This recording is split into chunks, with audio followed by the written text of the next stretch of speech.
व्यक्ति को जब उसके अपराध का दंड मिलता है तब कभी कभी उस न्याय को देखकर मन कचोटता है। प्रश्न उठता है हृदय में कि जब वो अपराध हुआ था तब व्यक्ति भिन्न था। उसके पश्चात उसने इतने पश्चाताप किए, स्वयं में इतना परिवर्तन किया, फिर उसे दंड क्यों मिले? पर जहां आघात होता है वहां प्रत्याघात भी होता है। जैसा कर्म वैसा फल। यदि किसी को प्रेम दोगे तो सुख प्राप्त होगा, यदि किसी की हत्या करोगे तो मृत्यु दंड मिलेगा। जैसा कार्य वैसा ही न्याय। तो फिर प्रायश्चित और पश्चाताप का कोई मूल्य नहीं है? अवश्य है मूल्य।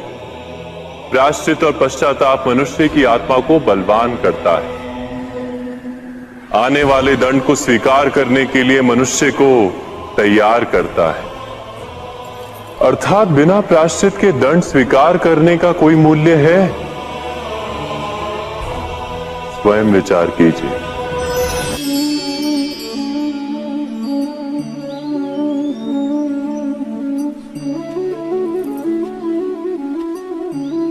जब अपने किसी अच्छे कार्य के उत्तर में दुख प्राप्त होता है अथवा किसी को उसके दुष्ट कार्य में सुख मिलता है तो मन अवश्य ये विचार करता है कि अच्छा कार्य करने का, धर्म के मार्ग पर चलने का तात्पर्य क्या है।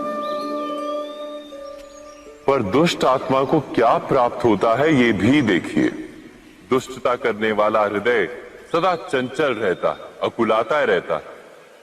मन में सदा नए नए संघर्ष उत्पन्न होते हैं। अविश्वास उसे जीवन भर दौड़ाता है। क्या ये सुख? जबकि धर्म पे चलने वाले, अच्छा कार्य करने वाले, सच्चरित्र व्यक्ति का हृदय शांत रहता है। परिस्थितियां उसके जीवन के सुख में बाधा नहीं बनती। समाज में सम्मान और मन में संतोष रहता है सदा। अर्थात अच्छा बर्ताव भविष्य में किसी सुख का मार्ग नहीं। अच्छा बर्ताव स्वयं सुख अथवा बुरा बर्ताव भविष्य में किसी दुख का मार्ग नहीं। अधर्म उसी क्षण दुख उत्पन्न करता है। धर्म से सुख नहीं, धर्म स्वयं।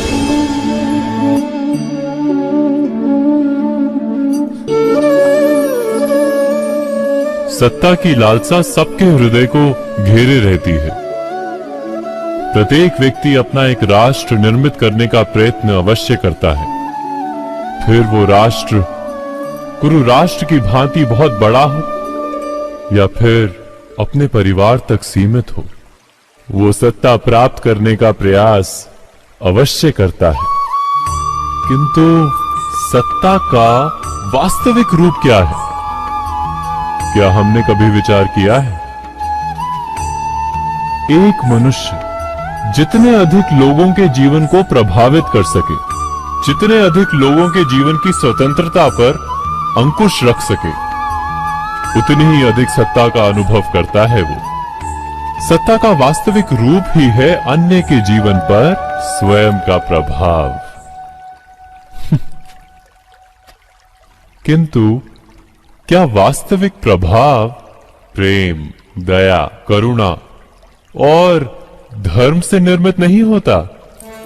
जब भी मनुष्य कठोरता और अधर्म से सत्ता प्राप्त करने का प्रयत्न करता है तब वो दूसरों के हृदय में विरोध अथवा विद्रोह को जन्म देता है।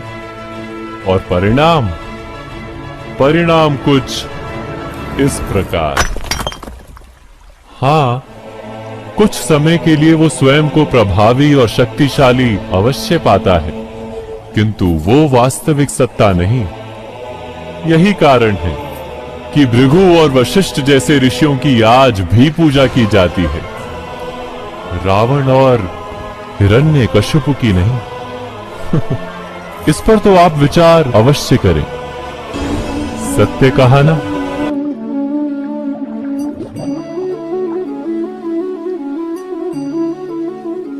इस संसार में आने वाला प्रत्येक बालक संपूर्णतः संस्कार रहित होता है। उसके अंतर पर ना किसी अच्छे संस्कार के चिन्ह अंकित होते हैं, ना ही बुरे संस्कार के। अर्थात जन्म से बालक में ना कोई गुण होता है और ना ही कोई दोष। तो ये दोष अथवा गुण किस प्रकार प्राप्त होते हैं? क्या हमने कभी विचार किया है? जो बात माता पिता के मुख से निरंतर सुनी जाती है, वही बात उनकी संतानों के हृदय का संस्कार बनती है। जैसे किसी गांव में नदी तट तक एक पगडंडी बन जाती है केवल उस मार्ग पर बार बार चलने के कारण। अर्थात माता पिता के हृदय की इच्छाएं उनकी संतानों के हृदय का दोष अथवा गुण बनकर जन्म लेती हैं। क्या ये सत्य नहीं? पर फिर भी जब उनकी संतानों में कोई दोष दिखाई देता है तो माता पिता आश्चर्य और दुख से भर जाते हैं।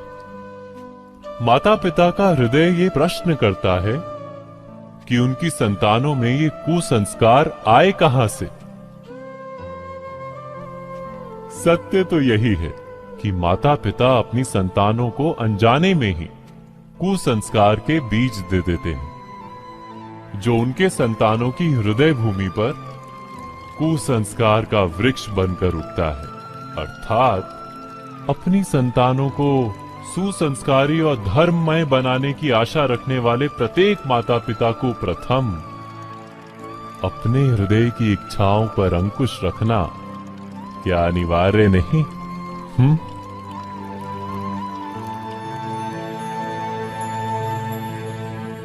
प्रत्येक माता पिता इस पर विचार अवश्य कीजिएगा।